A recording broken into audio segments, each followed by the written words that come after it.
गुरुर्ब्रह्मा गुरुविष्णु गुरुदेवो महेश्वरा गुरु साक्षात् परब्रह्म तस्मै श्री गुरुदेवे नमः। गेल्या बुधवारी आपण औदुंबरला जेव्हा दादा सेवेसाठी होते आणि साधन सिद्धतेसाठी म्हणून त्यांना जी काय तपश्चर्या करावी लागली त्याची पूर्तता होत आलेल्याच्या वेळेला दादांच्या मनामध्ये काय घालमेल होत होती किंवा गुरुमौलींनी केवढं त्यांना सांभाळलं आणि त्यासाठी स्वतःची आई जेवढं सांभाळणार नाही त्याच्यापेक्षा जास्त गुरुमौलीने सांभाळलं अशा पद्धतीचे त्यांनी उद्गार काढले आणि त्यासाठी गुरुंना गुरुदक्षिणा म्हणून काहीतरी द्यावं किंवा काहीतरी देवासमोर ठेवावं असा विचार त्यांच्या समोर आलेला असताना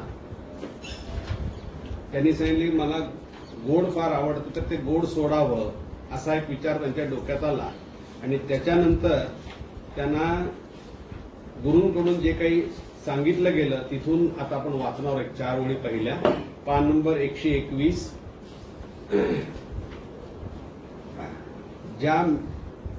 ज्या मिष्टान्नाने एक आत्मा वासनेने तृप्त होतो त्यापेक्षा अनंत आत्मे तृप्त होतील असा प्रसाद घेऊन जा तो सुद्धा ब्रह्म आहे त्याचा अनादर करू नकोस पण घेताना फक्त प्रसादा इतकाच घे तरच ते ब्रह्म होईल आकंठ खाऊन ब्रह्माची किंमत कमी करू नकोस शेवटी नवीन जगात पाऊल ठेवण्यासाठी माझ्या मामांचेकडे गेलो ह्या साधने त्यांनी बहुमोल मदत केली होती तेव्हा त्यांचे आशीर्वाद घेण्यासाठी आलो व घरातील सर्व मोठ्यांना नमस्कार करून मी पुण्यास येण्यास निघालो इथपर्यंत आपलं वाचन झालं होतं आता त्याच्या पुढील वाचन ज्यावेळी मी पुण्याहून औदुंबरला आलो त्यावेळी मी ज्यांचे घरी राहत होतो तेथे सर्व फोटो पूजनात होते व मी येईपर्यंत तुम्ही त्यांची पूजा करा असे सांगितले होते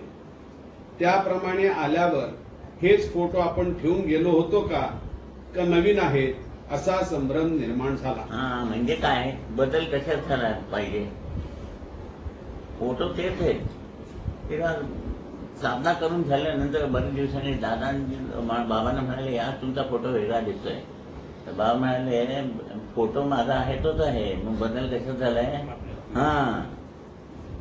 जसं जसं जीवन विकसित होईल म्हणून सांगतात की हे जीवन विकसित करायचं आहे म्हणून पूजा केल्यानंतर मला तो प्रसाद घेऊन माझ्यात बदल करायचा आहे हे डोक्यातच नाही आपल्या आता सांगितल्यावर आपल्या डोक्यात आहे ना तर देवासमोर बसली की काय करायचं आज पूजा केली मग असं लॉटरी तिकीट लागलं पाहिजे आज व्यापार चांगला झाला पाहिजे हे कामच झालं पाहिजे म्हणजे नुसतं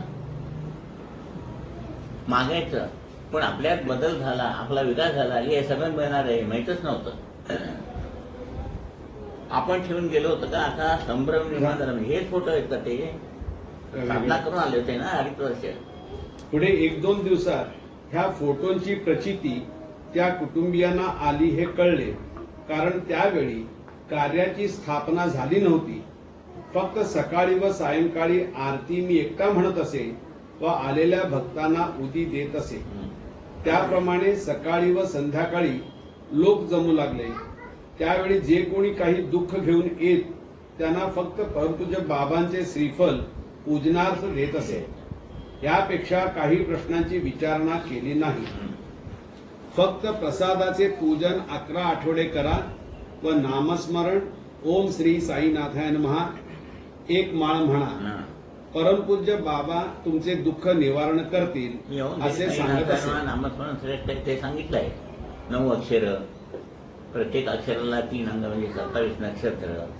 आणि 4 भाग ओम श्री साईनाथा या नावा 4 भागाला 3 उच्चार मधले म्हणजे 12 राशी म्हणजे जे नामस्मरण म्हटलं असताना तुमचं भविष्य घडणार आहे ते नामस्मरण असे सांगत असे हा विश्वास संपादन केल्यावर परमपूज्य बाबांनी समितीची स्थापना कर ह्यासाठी जी मदत लागेल ती मदत 5 पीर करतील लहानपणी तुला ज्यांनी फकीर केला आहे तेच हे सर्व कार्य करतील असे सांगितले 5 फकीर म्हणजे कोण एक अजमेरचे अजमेर शरीफ बाबा दुसरे कल्याणचे हाजी मलन तिसरे फतेपूर सिक्रीचे सलीम बाबा चौथे बुलबुल्याचे माझ्या बंदेल माझ आणि पाचवे बगदादचे मोहम्मद जिलान. हे जरी मुसलमान आहेत तरी हे सगळे नाथ आहेत. त्यावेळेला मुसलमानचं राज्य वेळेला त्यांनी त्यांचं मोहम्मद पैगंबरांनी कुणाला मशीन राहताना की हे तत्वज्ञान अतिशय चांगलं आहे, पण आमचे लोक कट्टर आहेत. ते तुमचं ऐकणार नाही, तर मुसलमान झाला तर तुम्ही ते ऐकतील. म्हणून हाजी मलन म्हणजे मशीन नाथ आहे. तिथे गेला तर तुम्हाला असा मासा दिसेल वरती, त्रिशूळ मासा. तर या 5 विभूती यांचं रोज स्मरण केलं तरी पुष्कळ आहे. जगतात जे कोणी जन्माला येतात त्यांना प्रत्येकाला अन्न वस्त्र निवारा ह्याची गरज लागते असे आपण विचारात घेऊन त्याचा प्रयत्न करीत असतो. अशा वेळी आपल्या जीवनात त्यांची तरतूद काय काय झाली आहे असा सुविचार कधीच करता आला नाही. प्राप्त काय झालंय आपल्याला त्याचा विचार कधी केला काय? काही नाही केला. प्राप्त परिस्थितीमध्ये समाधान न मागता दुसऱ्यांच्याकडे बघून होय की नाही, त्याला का जास्त आहे आणि मला असं का? त्याच वेळेला आपल्यापेक्षा कोणी कमी आहे तिकडे बघत नाही. पण हे निसर्गाकडे बघतो का मनुष्य? निसर्गाकडे बघत नाही. निसर्गाकडे का बघत नाही? ते त्याला बघायचं म्हणजे ज्ञानच नाही की हे फूल दिसतंय, हे उमललं की त्याला वास येतो. तसं फळ पिकलं की त्याला एक कलर येतो. आंबा कच्चा असताना हिरवा असतो, पिकल्यावर पिवळा होतो आणि त्याला एक चव येते. हे जसं पिकल्यावरती ह्याला काही ते चांगलं, तसंच मला सुद्धा विकास असेल हा विचार का नाहीये?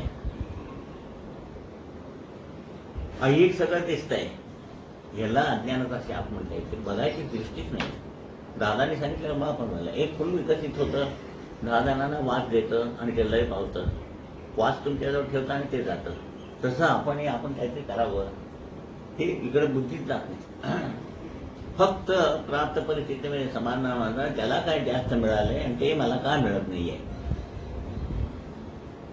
आपल्या सभोवार जे जग दिसते तशा प्रकारची सुखे ऐशाराम आपल्याला प्राप्त का होत नाही अशा विचारात आपण जागे होतो.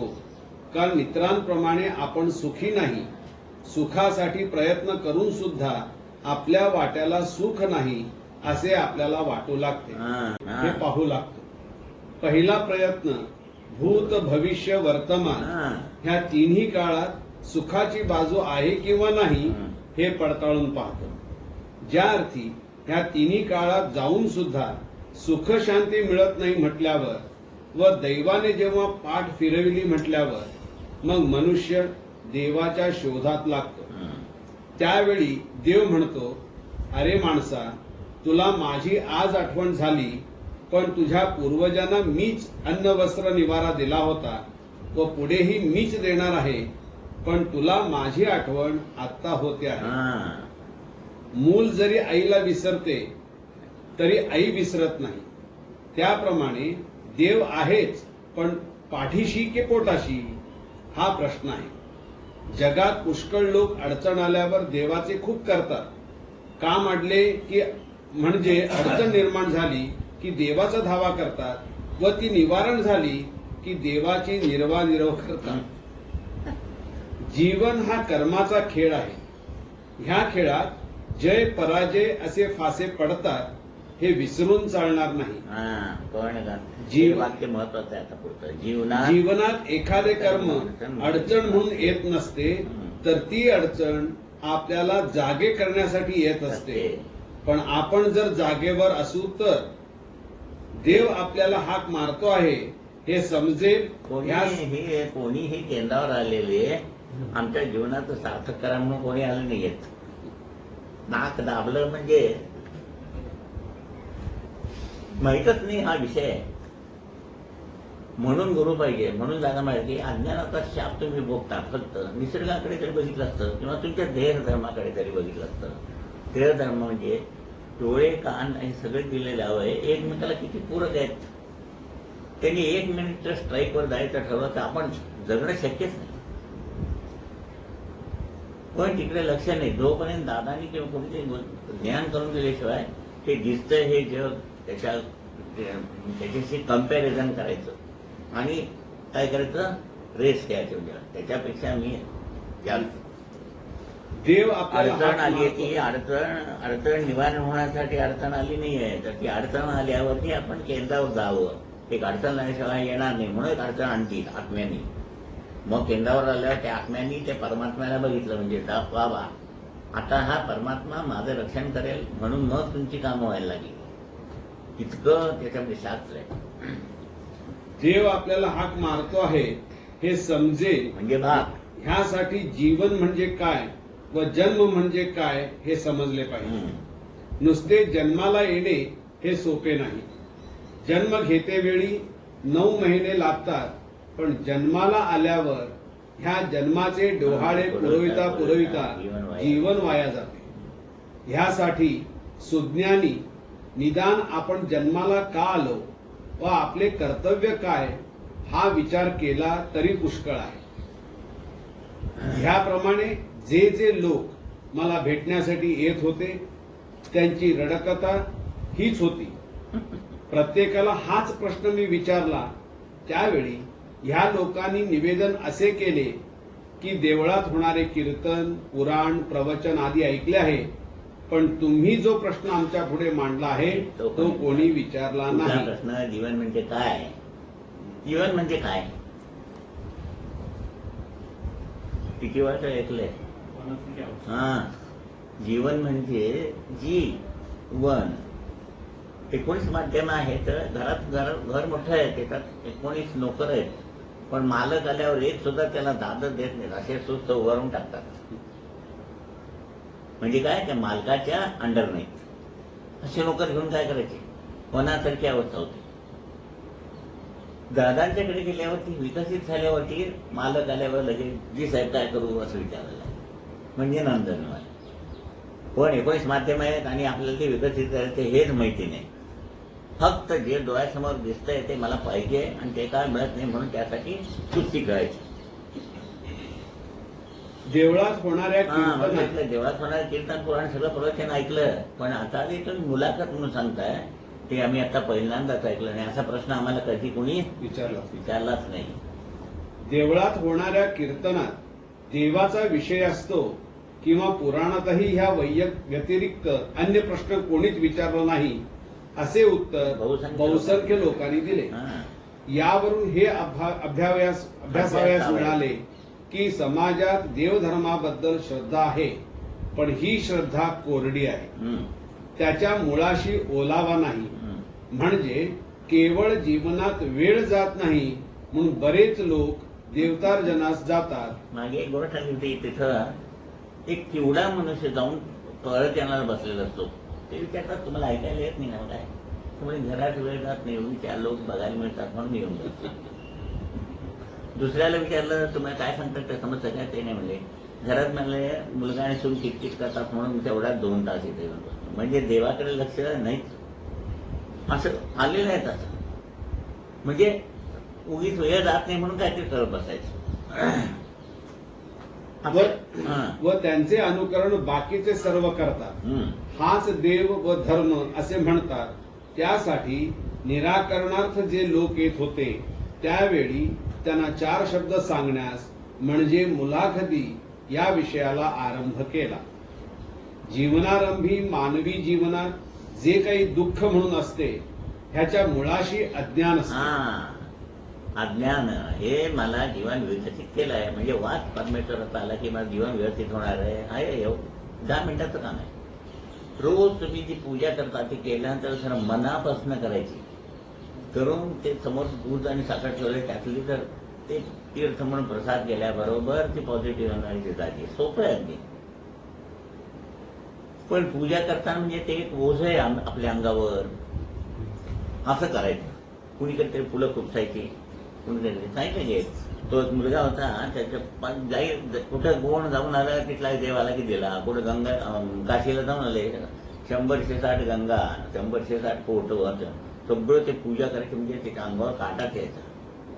आणि सर्वांना लहान आहेस ना तू घरची पूजा करायची.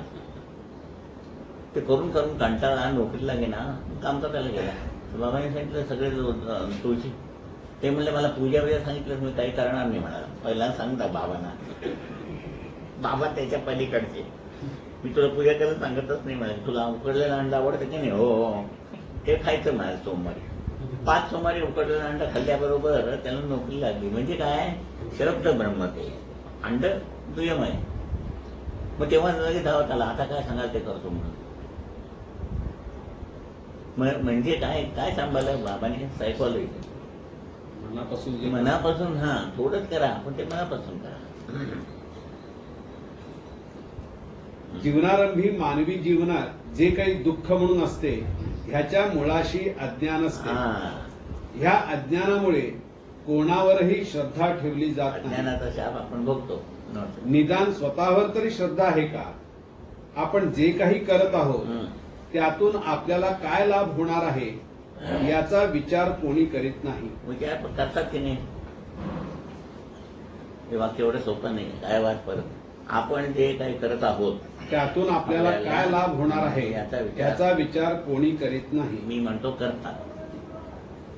कुठं करतात सांगा बरोबर? हा, दुकानात बसल्या असतात, एवढंच तर बुंदवर द्या, नाही तर एवढंच तर सोनं द्या. त्याचं आपल्याला काय राहतं बघता की नाही? मग ते कळत तसं नाही, ते कळतं की बरोबर.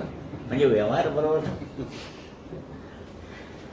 100 वस्तू असू दे. समजा माझं कॉस्मेटिकचं दुकान आहे. साबण विकताना, पेन्सिल विकताना, एवढी डोक्यातली क्लिप विकताना त्यात आपल्याला राहते की नाही? बघता की नाही रे?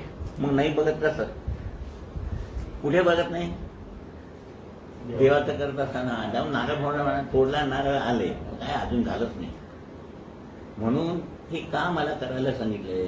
संध्या का करायची आहे किंवा पूजा का करायची आहे, साधना का करायची आहे, याच्यातनं मला काय प्राप्त होणार आहे याचा कधीच विचार केला. नुसतं करता येतं आणि नाही झालं काम की म्हणायचं ह्यात काय अर्थ नाही. म्हणून आपण जे काही करत आहोत त्यातून आपल्याला काय लाभ होणार आहे याचा विचार कोणी करत नाही. जे लोक सत्यनारायणाची पूजा केल्यानंतर ते तांदूळ ठेवले असतात, ते घनरूप आत्मा आहे. ते पेरले की उगवतात. आशीर्वाद दिसत नाही, त्याला काहीतरी माध्यम लागतं. म्हणून पूजा केल्याबरोबर आशीर्वाद त्या तांदळामध्ये देतो देव. ते शिजवून तुम्ही खायचे. म्हणजे त्याला काय म्हणायचं? भरती त्याला काय म्हणतात? पुरोहित. म्हणजे काय? पूर्णतः हा यजमानाचं हित करणारा, पण करत नाही. तांदूळ सगळे गोळा करून घेऊन जातो. असे सत्यनारायणाच्या पूजा तुम्ही वर्षानुवर्ष केल्या आणि नंतर काय म्हणाला तुम्ही? त्याच्यात काय अर्थच नाही. म्हणजे प्रत्येक गोष्टीतून, तीर्थामधून, या सत्यनारायणाच्या पूजा काय तुम्ही विधी कराल त्याच्यातून कृपेची प्राप्ती व्हावी आणि आपलं जीवन विकसित व्हावं असं शास्त्रशुद्ध तरतूद केली होती. पण आपल्याला न समजल्यामुळे म्हणून अज्ञानाचा शाप आपण भोगतो. म्हणून जेव्हा गुरु भेटले तेव्हा या सगळ्याचा खुलासा जेव्हा झाला तेव्हा हे सगळं बंद करून डायरेक्ट ओंकार साधना करायची कारण समज ना. आता ह्याच्यापेक्षा सोपं सांगणं शक्यच नाही. जे लोक मला भेटण्यासाठी येत होते त्यावेळी येणारे 90% लोक मला सुख पाहिजे व कसे प्राप्त होईल ह्याची विचारणा करीत असत.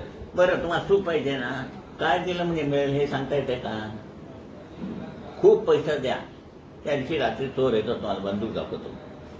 म्हणजे पैसा सुख नाही आहे. सुख कशात आहे तेच माहित नाही. सुख कुठं आहे? तिथंच आहे. सुख, शांती, समाधान हे विकास झाले की आराम, शांत झोप लागली पाहिजे.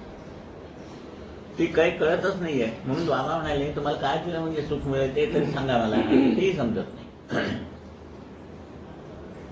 त्यावेळी माझी परीक्षा होण्याची वेळ आली. कारण गेली 2.5 वर्षे मी साधना केली.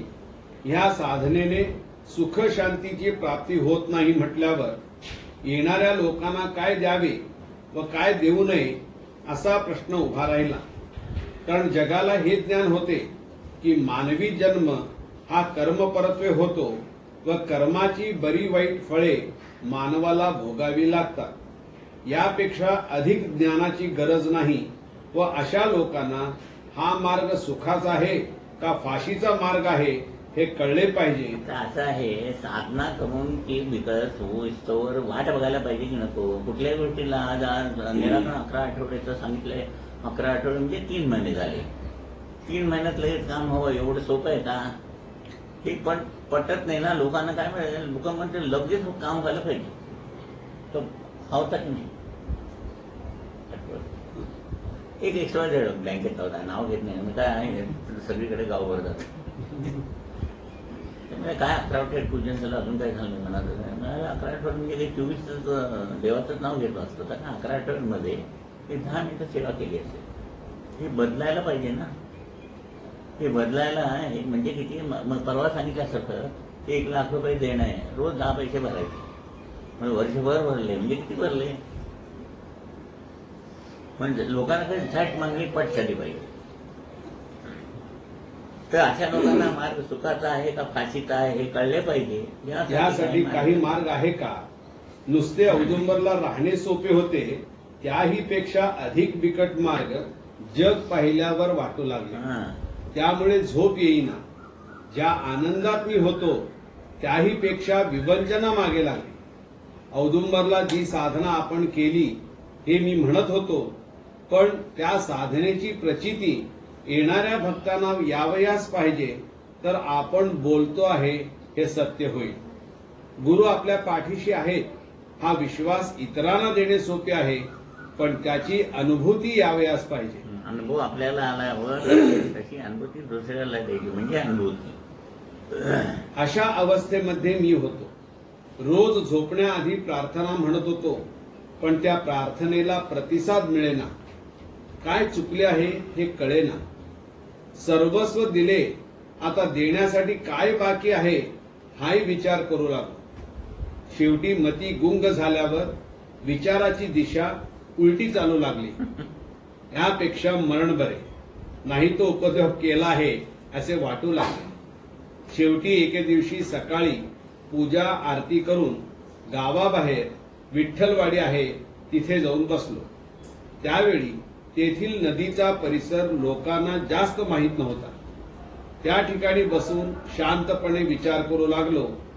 गेल्या 2.5 वर्षात कशाचाही मोह झाला नाही, पण उत्तर मिळेना. शेवटी गावात परत येतेवेळी आजूबाजूला आमराई होत्या. त्या झाडावर माघ महिन्यात मोहराने झाड फुलले आहे हे पाहून उभा राहिलो व विचार करू लागलो. कारण काही दिवसांनी ह्याच मोहराची फले तयार होतील व मग फळ पिकल्यावर जग खाईल. नुसता मोहर पाहून हा आंबा आहे असे जग म्हणणार नसून आंबा ह्या ऐवजी तुला आबा म्हणते. म्हणजे काय, अजूनही मोहर लागलाय, अजून तुम्ही साधना निराकरण सांगितलं की अजून परफेक्शन व्हायची आहे. एवढा बहुत दादाने घेतला की फळं येणार, पण लगेच आम्हाला फळं द्या. म्हणजे कसं, आज लग्न झालं उद्या सकाळी मुलगा झाला का म्हणून त्याला हसायचं करण्याचं समजतंय ना. म्हणजे दादानं सुद्धा संभ्रम झाला. लोक म्हणजे आमचं काम आलं 3 आठवड्यात असं नाही.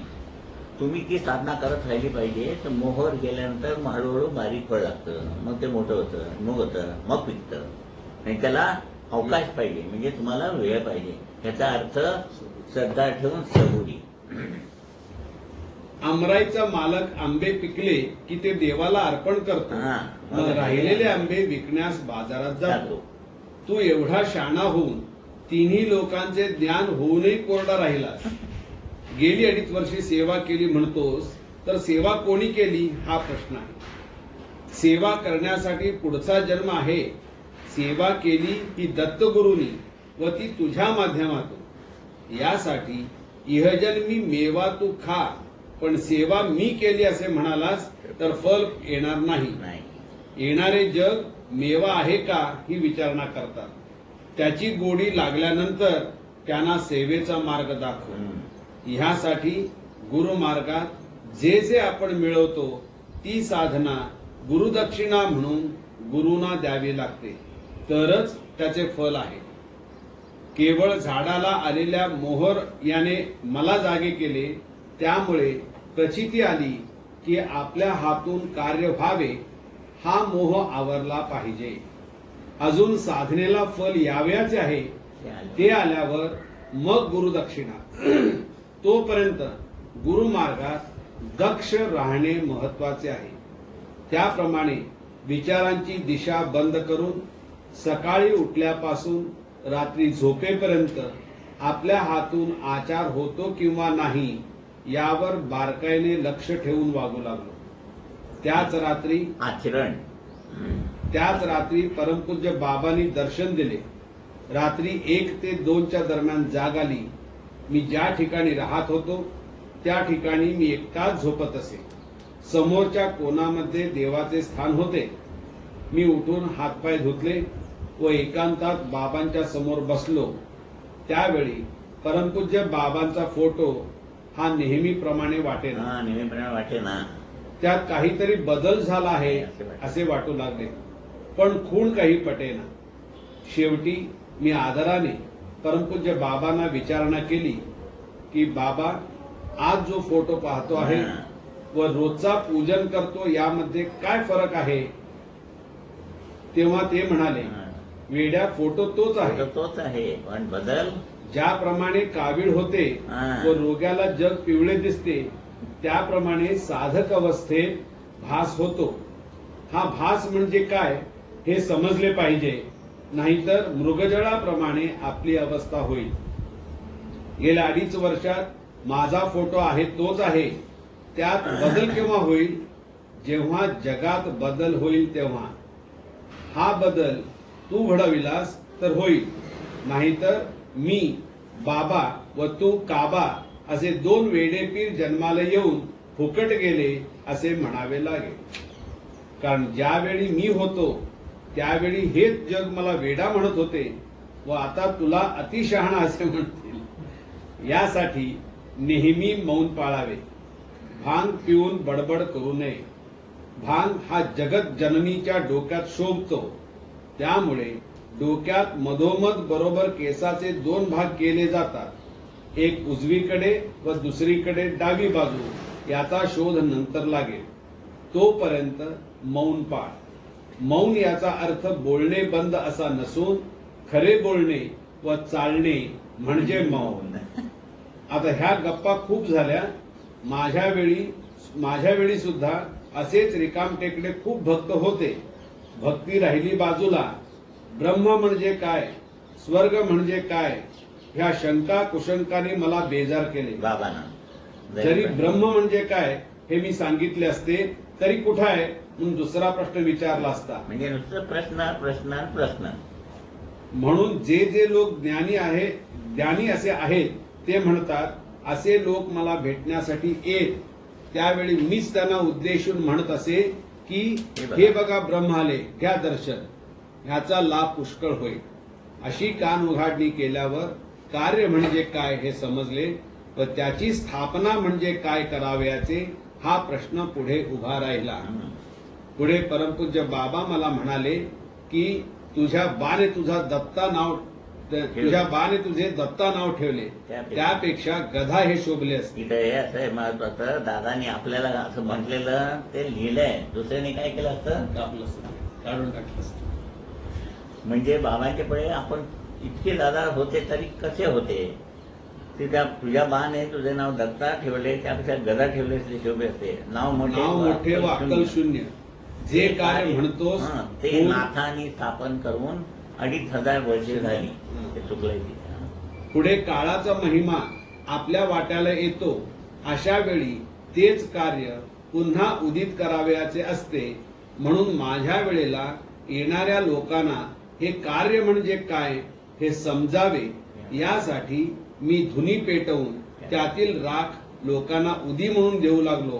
म्हणजे ही उदी ग्रहण केल्यावर तरी जग जागे होईल. म्हणजेच उदित होणे हीच क्रिया तुला करावयाची आहे. जे कार्य नवनाथांनी 2500 वर्षांपूर्वी केले तेच कार्य पुन्हा करावयाचे आहे. मनुष्याला जन्म एकदाच मिळतो. त्याची पुनरावृत्ती वारंवार होणे म्हणजे जन्म नव्हे. तेव्हा या विजयादशमीला कार्य सुरू कर, पण स्थापना नव्हे. कारण ह्या दिवशी नवरात्राची सांगता आपण करतो. तो विजय दशदिशांना होऊ दे अशी आज्ञा केली. त्याप्रमाणे श्री साई आध्यात्मिक समिती ह्या नावाने ह्या शुभमंगल दिवसापासून कार्य सुरू केले. विजयादशमीला खरं काय म्हणतात? सीमोल्लंघन. म्हणून इथे म्हणाले की या दिवशी नवरात्राची सांगता आपण करतो. तो विजय म्हणजे दुःखी जीवनाकडून सुखी सुखी जीवनाकडे जायचं आहे. 9 दिवसात नवरात्रामध्ये असा विजय कशा दिशांना होऊ दे अशी आज्ञा केली. त्याप्रमाणे श्री साई चटणी समिती या नावाने शुभंगल दिवसापासून चालू केले 1955 साली. समितीचे कार्य हे विजयादशमीला सुरू झाले. त्या कार्याचे ब्रीद काय? परमपूज्य बाबांनी बोध असा केला की सर्वाभूती आत्मा एकच आहे. ह्या तत्वाप्रमाणे आपण सर्वांनी वागले पाहिजे.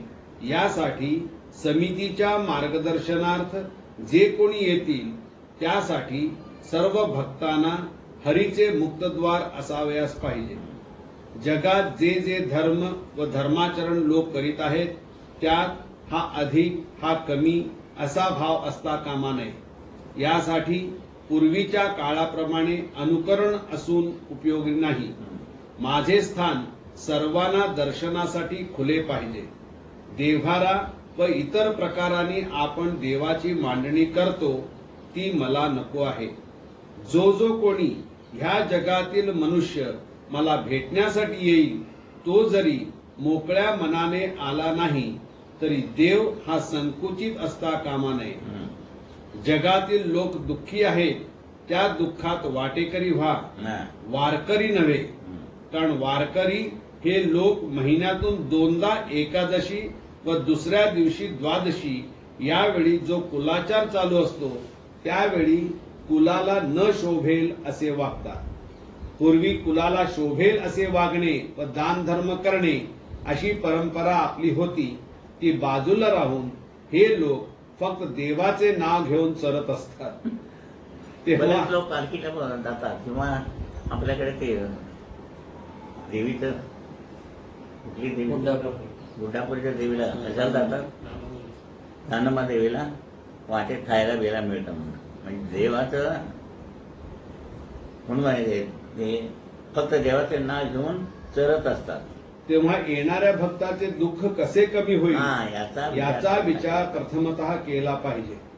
नुसती गीता सांगितली तर हे लोक पुढे अंगाई गीत गातील. यापेक्षा सोप्यात सोपा असा मार्ग लोकांना सूचित कर व ह्याप्रमाणे कार्याची योजना कर. शास्त्राने सांगितले आहे की कुलोपासना, कुलधर्म, कुलाचार, मातृदेवो भव, पितृदेवो भव, आचार्य देवो भव, अतिथी देवो भव ही कर्तव्ये नकळत आपल्या हातून घडली पाहिजेत. आपल्याला गोड खाण्याची वासना झाली म्हणजे कुलधर्म नव्हे. देवाची भूक लागल्यावर कुलधर्म करावा. तो देवाला भाग सांगून जागे करतो व पर्यायाने आपण जागे होतो. वरील प्रमाणे मार्गदर्शन झाल्यावर हताश झालेले मन हे गुरुकृपेने कोणत्याही परिस्थितीला तोंड देण्यास तयार झाले.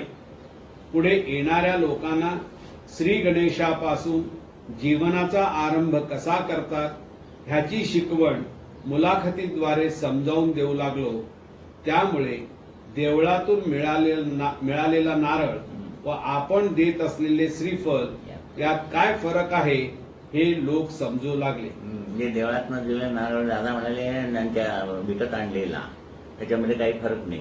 पण आपण ते श्रीफळ हे करून देतो ते दिल्यानंतर त्याच्यामध्ये काय असतं गुरुशक्ती आणि मग त्याच्याने फरक पडायला लागला. म्हणजे लोकांना त्या प्रसादातला फरक समजायला लागला. तो बडगी आला की काय नारळ बघायचा ठळक आणि फोडायचा, अर्ध बक्कल त्याला द्यायचं आणि उरलेला अर्धा काय करायचं दुसऱ्या दिवशी विकून टाकायचं. देवळात किंवा नारळाच्या दुकानात मिळणारा नारळ व आपण देणारे श्रीफल म्हणजे काय? नारळ हा देवासमोर ठेवल्यावर पुजारी तो परत देतो.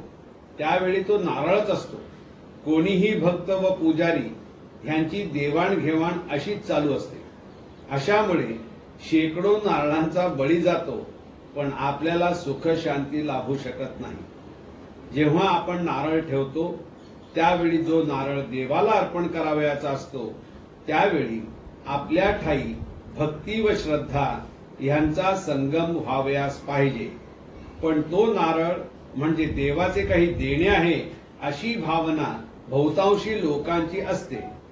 वास्तविक पुजाऱ्याकडून येत किंवा देत असलेला नारळ हा प्रसाद म्हणून त्याचा स्वीकार केला पाहिजे व त्यानंतर जो प्रसाद आपल्याला मिळतो त्या प्रसादाची साध म्हणून आशीर्वाद हा देवाकडून मिळतो. ही क्रिया त्रिपुटी आहे. देव, पुजारी व भक्त यांची इच्छा देवाकडे आल्यावर एक व्हावयास पाहिजे. अन्यथा देवाच्या नावे खडे मोजणारे लोक पुष्कळ आहेत. खडे फोडणारे. अन्यथा देवाच्या नावे खडे फोडणारे लोक पुष्कळ आहेत. अडीअडचणीमुळे आलेल्या भक्ताने आपले दुःख सांगितल्यावर त्याला जे श्रीफल किंवा नारळ देण्यात येते तत्पूर्वी हे श्रीफल अभिमंत्रित करावे लागते. त्याच्यावर 3 बोटं ठेवून त्याला हळूहळू अभिमंत्रित करतो आपण. 5 ओंकार आणि 108 नामस्मरण.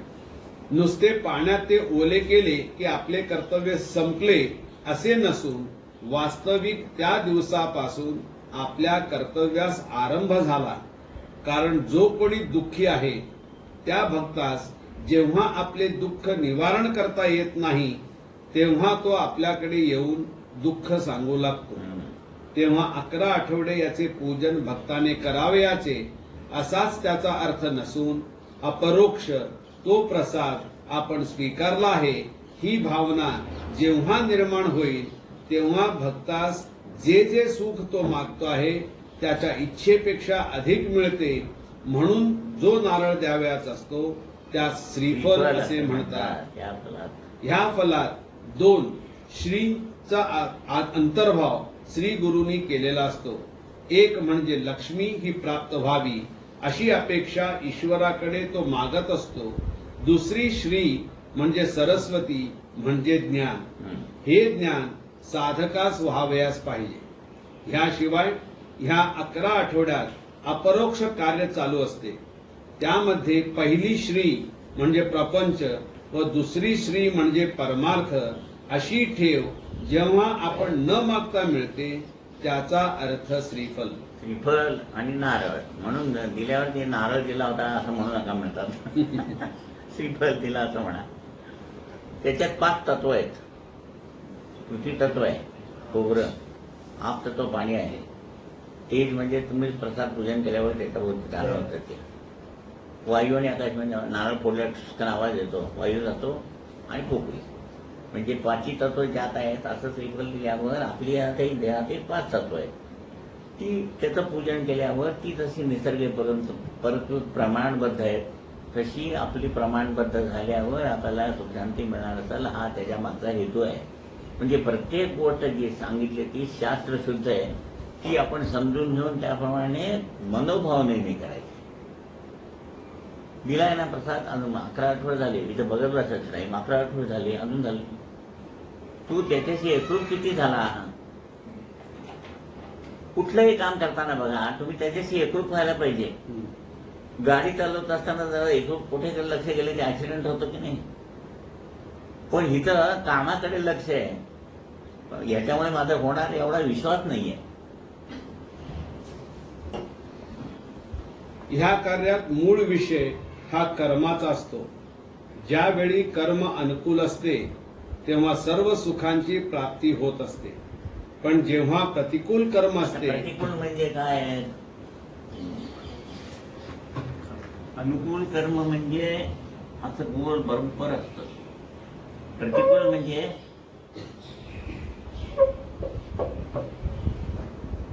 टायर फिरवून फिरला म्हणजे तो वाकडा तिकडा होतो आणि मग नंतर असं फिरायला लागतो. त्या कर्माची गती तुमच्या देहाच्या गती बरोबर म्हणजे त्या दोन्ही गती एकरूप होत नाहीत. ह्याला प्रतिकूल म्हटलंय. मग आता प्रतिकूल म्हणजे प्रतिकूल मग काढून टाकलं म्हणजे कर्म काढून नाही टाकलं तर विमोचित करून त्याला बरोबर गोल आकार दिला. हा गोल आणि हा गोल मॅच होतो. एवढंच आहे. पण आपण काय करतो पहिल्यांदा देव पाठवताना 4 अनेक कर्म खाली पाठवतो. त्याला त्रास व्हायला लागला की सुरू झाली तक्रार. मला असं होतंय, मला तसं मला म्हटलं की ते उरलेलं 12 पण सगळंच खाली येतं 100%.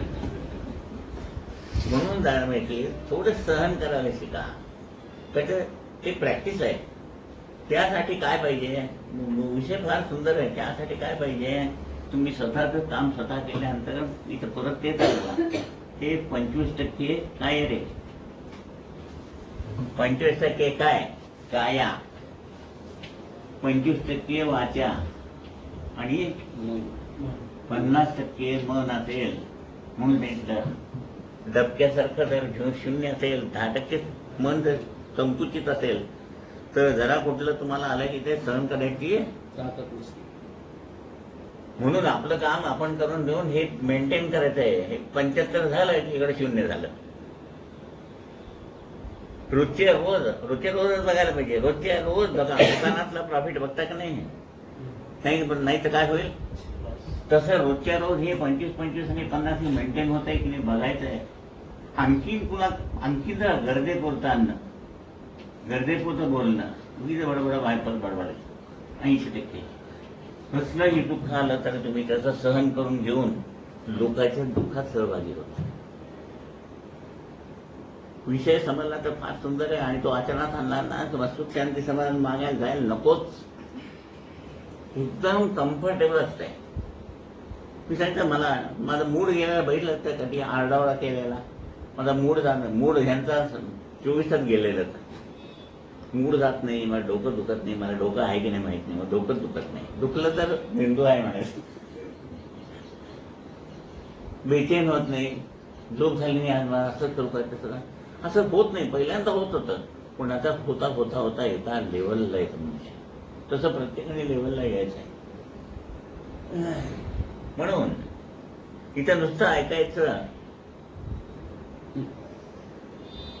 स्वतःचं काम स्वतः. सुस्त झालं की वाटलं की इथं कमी झालं. एक प्रमाणच आहे.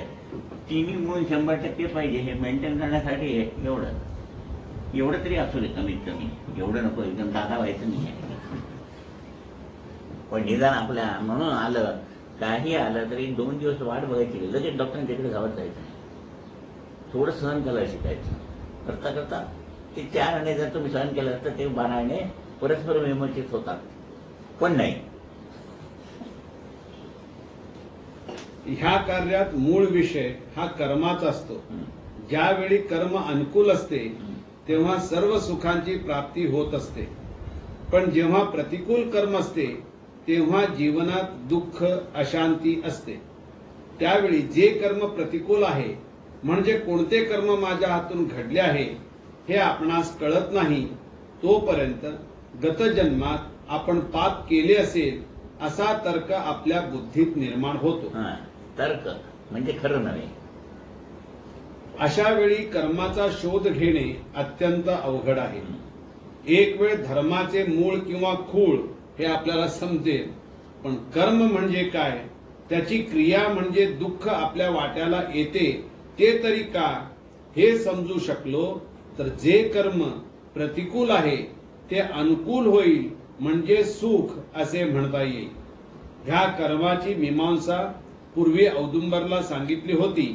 ह्याचा अनुभव प्रत्यक्ष भक्तांच्या जीवनात येतो किंवा नाही व त्यावर तरुणोपाय काय आहे हे समजले पाहिजे. मीमांसा याची महती आपण जन्माला येण्यापूर्वीच लिहिली आहे.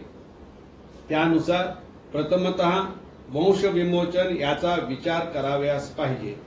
ह्या साधनेत घराण्यातील 3 महत्वाचे दोष संपत्ती, विद्या व संतती यांचा नाश होण्यास जे कर्म कारणीभूत होते त्या कर्मातील दोष जावयास पाहिजे.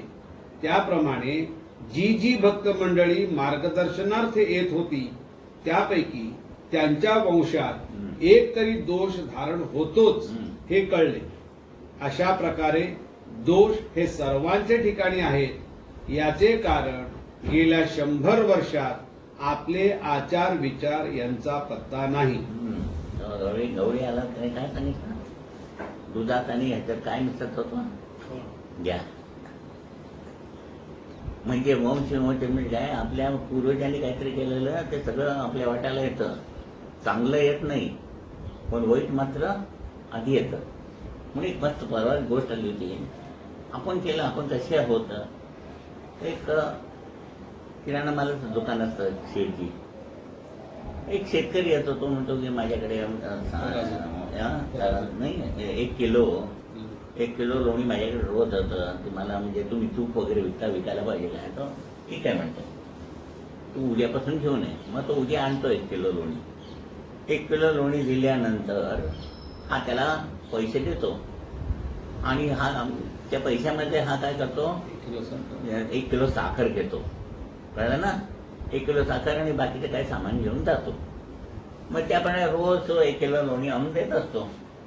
देता एक दिवस या शेठजीच्या डोक्यात काय येतं, कारण हा चोर ना पहिला, म्हणून याला वाटते लोणी बरोबर देतं की नाही बघूया. मग लोणी बघून काटा करून बघतो तर ते 900 ग्रॅम असतं, म्हणजे 100 ग्रॅम कमी.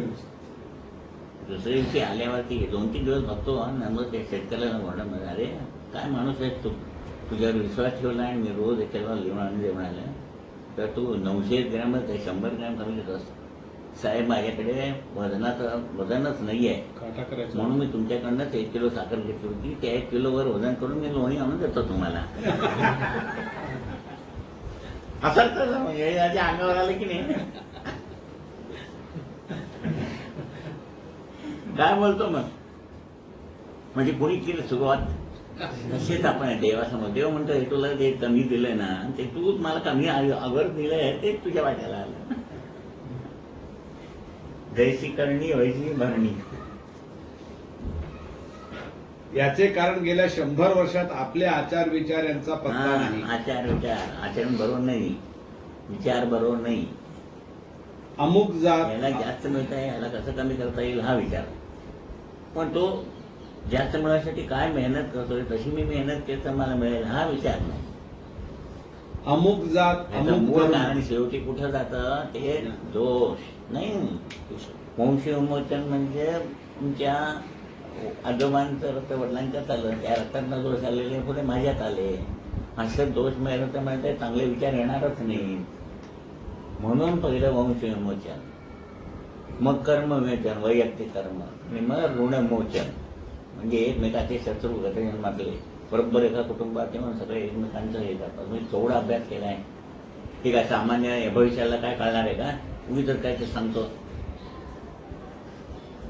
अमुक जात अमुक धर्म हा सांगण्यासाठी राहिला आहे. नित्य आचरणात देव व धर्म आला असता तर ह्या दोषांची मुक्तता झाली असती. म्हणजे मनुष्य जगण्यासाठी जो गुण आवश्यक आहे तो म्हणजे सत्वगुण. आज ह्या गुणाचे अस्तित्व शून्य आहे. काय करपलं तर वाचायला काय. आपल्या बोलण्यात व वागण्यात धर्म असावयास पाहिजे. निसर्गात धर्म सरळ वागण्याचा मी सांगितलं, डोळे नाकान ह्यांचा धर्म कसा आहे, एकमेकाला पूरक आहे. डोळ्याने गाडी दाखवल्याबरोबर लगेच पाय, म्हणजे प्रश्नाचे सेकंद तुम्ही बदल होता, एकमेकाला कोऑपरेटिव्ह असा धर्म केव्हा देशील मला. म्हणून ते 4 हाताचं प्रतीक आहे देवीचं. अर्थ धर्म काम आणि मोक्ष, म्हणजे देवी. अर्थ म्हणजे मी का जन्माला माझ्या कर्माचा अर्थ सांग. धर्म म्हणजे असं नीट वागायचं, काम म्हणजे प्रत्येक गोष्ट नीट नटकी करायची, आणि मोक्ष म्हणजे इथं असताना सगळ्यापासून विभक्त व्हायचे. असे 4 पुरुष आहेत. आज ह्या गुणांचे अस्तित्व शून्य आहे. आपल्या बोलण्यात व वागण्यात धर्म असावयास पाहिजे. निसर्गात अन्य पक्षी प्राणी आपापल्या धर्माप्रमाणे वागतात. परमेश्वराने आपल्याला बुद्धी दिली म्हणून ह्या जीवनाचा खेळखंडोबा करणे हे उचित मटण नव्हे. खाणार नाही ठेवलं तर, किंवा कधी गवत खाणार नाही. पण मनुष्य सगळं काही खातो, सगळं काही पितं, सगळं चालतंय. हे काय चाललं का तुम्हाला? चालतंय की न चालायला काय झालं. आपण बाहेर जातेवेळी चांगले कपडे घालतो की ज्यामुळे समाजाने आपल्याला मोठे म्हणावे, ही दक्षता आपण घेत असतो. पण घराण्यात जी संतती होणारी आहे ती निर्लस व सर्वगुण संपन्न असावी, अशा विचारार्थ काय केले पाहिजे त्याचे ज्ञान नाही. म्हणून रोज सकाळी उठल्यावर पहिल्यांदा कुलस्वामिनी आणि कुलस्वामिनीची पूजा करायची, आणि तुम्हाला लग्नात दिलेले अन्नपूर्णा बाळकृष्ण त्यांना आंघोळ घालून अभिषेक करून ते तीर्थ घ्यायचं, म्हणजे रक्तातले दोष जाऊन पुढची पिढी चांगली होईल याचा विचार कुणीच केला नाही. पूजा करा, कोणाचं सांगून टाकायचं लहान मला, आपली जबाबदारी. जन्माला आल्यावर त्या जीवाची प्रगती व्हावी ह्याची विचारणा आपण देवाला करतो, पण जो जीव जन्माला येणार आहे त्याचे माता पिता ही खाण आहे. जन्माला येणाऱ्या मातीत दोष म्हणजेच आचार विचार असेल तर त्याचप्रमाणे संतती जन्माला येईल. जन्माला आल्यावर जी सुधारणा व्हावयास पाहिजे असे शास्त्रज्ञ म्हणतात, ती कशी होणार? समाजात एखादाच डॉक्टर किंवा शास्त्रज्ञ हा जो कोणी आपण पाहतो त्याच्या जन्माच्या आधी त्याचे माता पिता कसे वागले की ज्यामुळे मुलगा डॉक्टर झाला किंवा शास्त्रज्ञ झाला हे पाहिले पाहिजे. आज जे जग आहे त्यात बदल झाला नाही तर तो बदल आम्हा मानवांमध्ये झाला आहे. यासाठी समाजामध्ये जे जे काही आपल्याला दिसते ज्यामध्ये सुधारणा व्हावी असे आपण म्हणतो, त्या समाजाची रचना कशी झाली यासाठी जो पाया आहे तो इतरांचा न पाहता आपल्या पायाखाली काय आहे ते पहा. तीच माती पुढे आकार घेते व आपली संतती आपण निर्माण करतो. जन्माला येते वेळी संततीत जर कमी अधिक असेल तर संपत्तीचा लाभ काय? जे जगण्याचे साधन आहे त्या संपत्तीचा लाभ जरी झाला तरी त्या संपत्तीपासून समाधान मिळत नाही. समाजात अडचणी असतील पण किती काळापर्यंत? अडचणी आपणास जागे करण्यासाठी असतात, पण संपत्तीचा मोह इतका वाढला आहे की अडाणी मनुष्यापासून शिकलेल्या मनुष्याला तृप्ती आहे का? काय परवा दिवशी एक मुंबईचा आला होता नाही काय, त्यांनी काय सांगितलं म्हणजे तुम्हाला आश्चर्य वाटेल. मला कोरोना झाला, बाबांना तुम्ही मन नका म्हणाल, मी बाबांचा भक्त होतो, यांनी काही केलं नाही. मला कोरोना झाला नसताना मी यंग होता नाही तो, किती वर्षाचा? 40-50 वर्षाचा. तर मला मारून माझे सगळे एअरपाट विकले म्हणे. कोरोना झालाय म्हणून सांगितलं आणि मला विकला. कशावरनं सांगितलं मी? संपत्तीचा मोह. आज काहीतरी ह्याला झालं नसेल तर ह्याला झालाय म्हणून पाठवायचं लिस्ट, मग ह्याच्या नावाने 5,000 रुपये मला येतात. असंच चाललंय की नेगेटिव्ह असलं तरी पॉझिटिव्ह गव्हर्नमेंटकडे लाख रुपये ते गव्हर्नमेंट हे कॉम्पेन्सेशन देते ना, असं फसवणूक फार चालते. तेच ना, म्हणजे संपत्तीचा मोह इतका वाढलाय की मेडिकल कॉलेज सर्व बिझनेस चालू 1 लाख रुपये आज बघा आज झाले.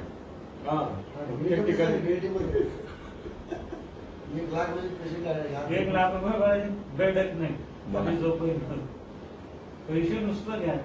ते सांगतात संपत्तीचा मोह एवढा वाढलाय की काय काय वाटतं ते. ह्या मोहापायी म्हणजे मनुष्याला तृप्ती नाही म्हणून किती मिळेल ते मला येऊ दे. ह्या मोहापायी जीव कसा जातो व कसा जगतो ही स्पर्धा चालू आहे.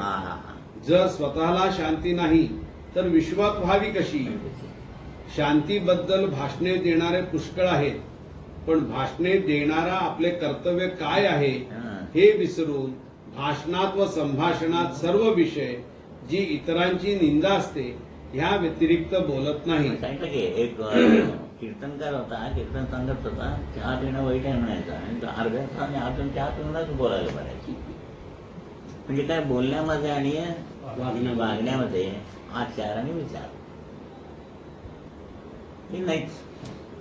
नुसते दया, क्षमा व शांती हे शब्द बोलण्यास सांगण्यास राहिले आहेत. याचे कारण जन्माचे गणित चुकले आहे.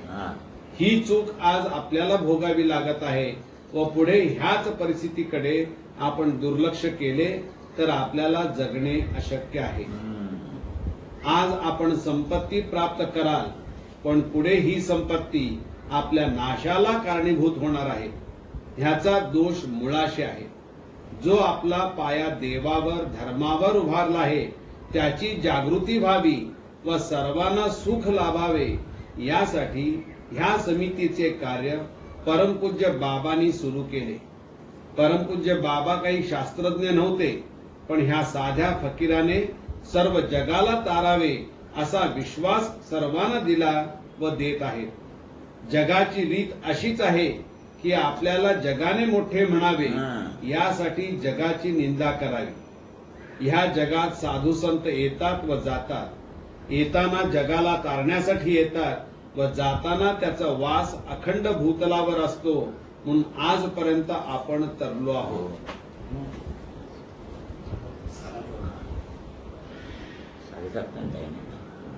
वरील दोष आम्हा 75% मानवांमध्ये आहेत. बाकीचे जे 25% सुखी आहेत, त्यांनी ज्यांना दुःख आहे त्यांच्याकडे सहानुभूतीने पहावे. नुसती दारे बंद करून सभोवारच्या जगाने डोळ्यावर देवाची धर्माची पट्टी बांधली आहे हे म्हणणे हास्यास्पद आहे. धर्मशास्त्राने जे जे दोष आहेत त्यांचे निवारण व्हावी अशी तरतूद केली आहे, पण त्यासाठी निराकरण करणारे लोक पाहिजेत. यासाठी जगाकडे धाव घेऊन हे दुःख दूर होणारे नाही. जर आपण मनोभावनेने काही देवाचे स्मरण केले तर आपले मरण चुकेल व आपल्याला योग्य मार्गदर्शन करणारा साधक भेटेल. जर आपण दुसऱ्यावर विसंबून राहिलो तर सर्वत्र बाधक वाट पाहत आहेतच. ते आपल्या दुःखाचा व अज्ञानाचा बळी घेतील. यासाठी ह्या मार्गात येण्यापूर्वी सज्ञान व्हा व मार्गस्थ व्हा. नाहीतर मार्ग न समजल्यामुळे आपले दुःख व आपले कुटुंब म्हणजे पर्यायाने आपला वंश ह्याचे विमोचन होण्याऐवजी आपला अस्त होईल. अवघड काय त्याला कंटाळ नाही आला ना, समजतंय ना. याप्रमाणे जे जे कोणी मार्गदर्शनासाठी येत होते त्यांना निराकरण म्हणजे काय? निराकरण म्हणजे काय सांगितलं परवा? तात्पुरतं म्हणजे गोडी लागावी म्हणून. एक 11 आठवडे पूजा लगेच 11 आठवड्यात माझं काम म्हणा, तो आनंदाने जातो. आणि निवारण म्हणजे कायमचं. याप्रमाणे जे जे कोणी मार्गदर्शनासाठी येत होते त्यांना निराकरण म्हणजे काय ह्याची सविस्तर माहिती सांगून वेळ येताच म्हणजे परमपूज्य बाबांची आज्ञा जेव्हा होईल तेव्हा मी पुढील निराकरण सांगीन असे सांगत असे. तत्पूर्वी वंश विमोचनाचा विधी कसा करावा या संबंधी विचार विनिमय येथील वेदशास्त्र संपन्न गोगटे गुरुजी त्यावेळी आपल्याकडे येत होते त्यांच्याशी केला. पुण्याचे ते गोगटे गुरुजी दशे ग्रंथ म्हणजे 10 ग्रंथ वाचलेले. तेव्हा त्यांना आम्ही सांगितलं की हे, तेव्हा दादाने विचारलं सगळ्यांच्यासाठी वंश विमोचन सामुदायिकरित्या करता येतो का? तर त्यांनी सांगितले नाही, असं काय माझ्या वाचण्यात आलं नाही. तेव्हा हरिबाबांचा संचार झाला आणि हरिबाबांनी सांगितलं ऋग्वेदातल्या अमुक एका कानावरच्या अमुक एका ऋचेमध्ये त्याची तरतूद आहे ती बघा. आणि त्यांनी बघितलं आणि त्यांना आश्चर्य वाटलं. आणि त्यांनी मग ते अट्टल कोकणस्थ ब्राह्मण, परंतु हाजी मलंग गडावरती पहिल्या 5 वंश विमोचनाच्या हवनाला गेले. एकूण 21 हवनं झाली. ती 21 हवनं झाल्यावर जे जे कोणी ह्यांच्याकडे दादांच्याकडे कामकाजाला येतील त्या सर्वांच्या कुटुंबातले 7 पिढ्यातले जे लटकलेले होते ते 3 लोकातून 4थ्या लोकात. आणि वाडीला येताना त्यांनी सांगितलं की वंश विमोचन केलं, सगळे आम्ही इथल्या जागेवर वरती आलो. म्हणजे हाजीबाबांचा अभ्यास तेवढा होता बघा. ते गोपटे हे दादांनी लिहिलं नाहीये, पण ते आम्हाला मुलाखतीमध्ये सांगितलं सेमिनारमध्ये. वेदशास्त्र संपन्न गोपटे गुरुजी त्यावेळी आपल्याकडे येत होते त्यांच्याशी विचार विनिमय केला. त्यांचे मूळ गाव वाई असे असून त्यांचे वास्तव्य पुण्यास होते. त्यावेळी माझा विषय काय आहे व काय विधी करणे आवश्यक आहे किंवा काय प्रायश्चित्त घेणे भाग आहे हे त्यांना सांगितले. तेव्हा ते म्हणाले त्यासाठी मला 1 महिना विचार करण्यास द्या. त्या मुदतीमध्ये आणखी जे जे कोणी विद्वान पुण्यात आहेत त्यांना मी जाऊन भेटेन व मग आपण भेटू. त्याप्रमाणे वंश विमोचनाचा आराखडा तयार झाला की ज्यामध्ये प्रधान आवाहन देवाना करून मग पूजा अर्चा व हवन आदी विधी होता. जो दोष घराण्यात आहे त्यासाठी संकल्पयुक्त प्रायश्चित्त हवन करावयाचे असून त्यासाठी 6 पितृ व मातृ घराण्यांचा उच्चार व्हावयास पाहिजे व त्याच्या अधिक कर्म यांचे विमोचन होऊन ह्या विधींचा दोष कोणालाही लागू नये, कारण हा विधी पहिल्यांदाच आपण करीत होतो व त्यावेळी ज्या दोषांचा उच्चार केला जातो तो राहत्या वास्तूमध्ये होऊ नये, म्हणून हा जीवन डोंबलावर केला आहे. त्यासाठी काही असे विधी आहेत की जे विधी वास्तूच्या बाहेर करावे लागतात. याप्रमाणे 5 हवने केल्यावर मग मुंबई, पुणे व गोवा या 3 केंद्रावर हे वंश विमोचन ह्याच पद्धतीने केले गेले. पहिले हवन पुणे व मग मुंबई व मग गोवा ह्या क्रमाने करण्यात आले, कारण हा विधी 360 मैलातच व्हावयास पाहिजे होता. आपली पृथ्वी ही 360 अंशने जन्माला आली. त्या पृथ्वीच्या आसमंतात जी पोकळी आहे त्या पोकळीत प्रथमतः आत्म्याचा प्रवेश होतो व मग हे आत्मे आपापल्या कर्माप्रमाणे गतीला जात असतात व परलोकातील 5 लोकात ह्या आत्म्यांना स्थान प्राप्त होत असते. ह्यासाठी हा विधी मकर संक्रांत झाल्यावर करावयाचा असून त्या विधीसाठी ग्रह हे अनुकूल पाहिजे. हा विधी प्रथमतः जेव्हा करण्यात आला तेव्हा पृथ्वीची कुंडली हिचा विचार केला गेला आहे, कारण गुरु हा सिंह राशीत असताना त्या राशीला शनी यावयास पाहिजे. ह्या विधीचा आरंभ 360 वर्षांनी झाला. जगात बाहेर खूप तीर्थक्षेत्र आहेत व त्या ठिकाणी पुष्कळ उपाध्ये व ज्ञानी आहेत, परंतु कोणता विधी ह्या जगाला हितकारक होईल ते बघावे लागते. नाहीतर दर महिन्यात हा विधी होऊ शकतो, पण त्याचा हेतू वेगळा. बरेचसे लोक ह्याला बळी पडतात, कारण आपल्याला संतती नसणे हा दोष जन्माला येऊन कमीपणाचा वाटतो, म्हणून या तीर्थक्षेत्री लोक येतात व जे उपाध्ये सांगतील ते विधी हे लोक करीत असतात. त्यामुळे त्यांचे मनोगत जे अपत्य व्हावे असे असते त्याऐवजी आपत्ती घेऊन घरी येतात. काही प्राप्त व्हावे अशी इच्छा होणे स्वाभाविक आहे, पण ती इच्छा ईश्वराधीन असते. तेव्हा ईश्वराला प्रसन्न न करून घेता वासनेला बळी पडून तीर्थक्षेत्री जाऊन आपत्ती आणत असतात. अशी चूक झाल्यावर गुरुमार्गी जरी तो भक्त झाला तरी ह्या दोषापासून मुक्त होत नाही. यासाठी हा वंश विमोचन विधी केंद्रावर जे कोणी भक्त आहेत व पुढे येतील त्यांचेसाठी दरवर्षी करून ह्याची सांगता 21 वर्षांनी केली. त्यासाठी गुरु आज्ञेने संपूर्ण वर्ष दर पौर्णिमेस मी श्री नरसोबाची वाडी ह्या ठिकाणी जाऊन प्रथमतः दर पौर्णिमेस रुद्र म्हणजे शंकर याचे होम हवन युक्त असा विधी केला. 11 पौर्णिमेस हा विधी जेव्हा सिद्ध झाला तेव्हा महारुद्र स्वाहाकारास आवाहन केले गेले.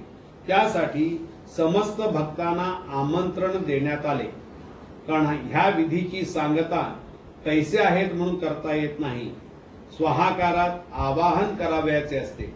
त्यावेळी स्वाहाकारात ज्या शक्तीचे आगमन होत असते तत्पूर्वी भक्ताचे काया वाचा मन दीक्षा देऊन तयार करून घ्यावे लागते, कारण ती शक्ती भूतलावर आल्यावर प्रत्येकाच्या ठायी अंश रूपाने राहिली पाहिजे.